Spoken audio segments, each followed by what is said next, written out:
Gỗ Đức Toàn này lại nhà giới thiệu với anh chị em hai khúc gỗ chắc đặc 100%, không nứt không lỗi nhé. Hàng chất lượng đỉnh cao luôn. Hàng gỗ Đức Toàn tuyển thì anh em yên tâm về chất lượng hàng nhé. Bảo đặt 100% cho anh em. Đục tiện xẻ, làm các kiểu việc mà anh em muốn nhé. Đây là cái mặt cắt trước, đây là mặt cắt sau.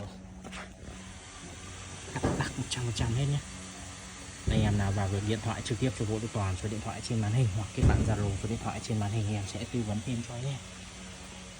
Anh em cũng có thể đăng ký kênh YouTube Gỗ Đức Toàn để nhận thông báo mới nhất. Gỗ Đức Toàn cập nhật liên tục những phôi chất lượng đỉnh cao nhất phục vụ anh em yêu gỗ trên toàn quốc.